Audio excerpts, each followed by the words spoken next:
อะหังสุขิโตโหมิ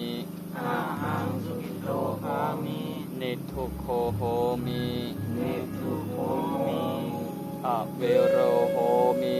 อะเวโรโหมิอะพยาปัจโชโหมิอะพยาปัสโตโหมิอานิโคโหมิอานิโกโหมิสุขีอัตตานังสุขีอัตตานังปริหารามิ ปาริหารามิ สัพเพสัตตาสัพเพสัตตาอะเวราโหนตุ อะเวลาโหนตุ อัพพยาปัชชาอัพพยาปัสสะโหนตุ โหนตุ อานิพา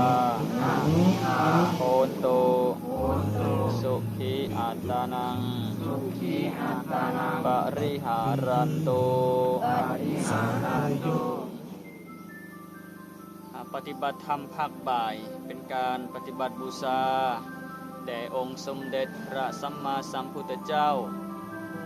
หลังจากนั้นได้แผ่เมตตาอุทิศส่วนบุญกุศลแล้วก็พาสำเนรเฮียนหรือฝึกกิจกรรมขาบไวเคนเครื่องให้พ่อแม่ครูบาอาจารย์ต้องเฮ็ดจังใดต้องทำโดยใดมื้อนี้เฮาสิได้มาฝึกสามเณรให้เรียนรู้นำกันเพื่อเป็นความระบบระเบียบผู้จักหน้าที่ของตนได้ดี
เอาหลังจากเฮาได้นั่งสมาธิภาวนา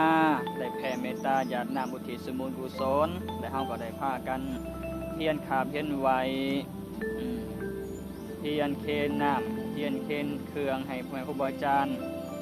มันจะมีหลายแบบ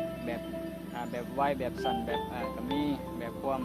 ละเอียดก็มีแต่ในก็ตามเฮาฝึกไว้เพื่อเป็นระเบียบให้กับตนเองพระพุทธเจ้าเพิ่นตรัสว่าความอ่อนน้อมถ่อมตนเป็นผู้เจริญผู้ใหญ่เห็นก่อนนะเป็นที่หัก ให้กับผู้ใหญ่หรือว่าผู้พบเห็นก็เป็นเสน่ห์ในโตของตนอีกหลังจากนั้นเฮาก็สิพากันกราบลาครูบาอาจารย์อันยังอีกอันหนึงก็ต้องถอดเกลือเป็นระเบียบเด้อพร้อมกันกับย่าบ่ดบก็ได้ตั้งมือกันเด้อวางอย่างไรวางแบบจัวคอนก่อนตั้งใจนั่งเบิ่งจุกคอนใช้จุกคอนจุกสลีนะบ่ผิด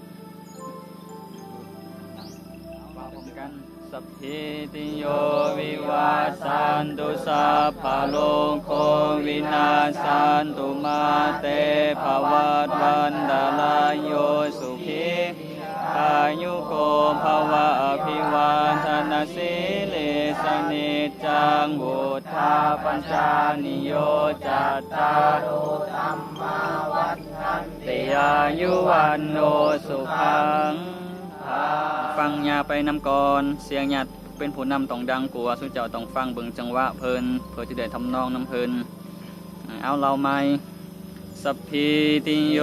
วิวัชชันตุสัมภโลกโควินาศ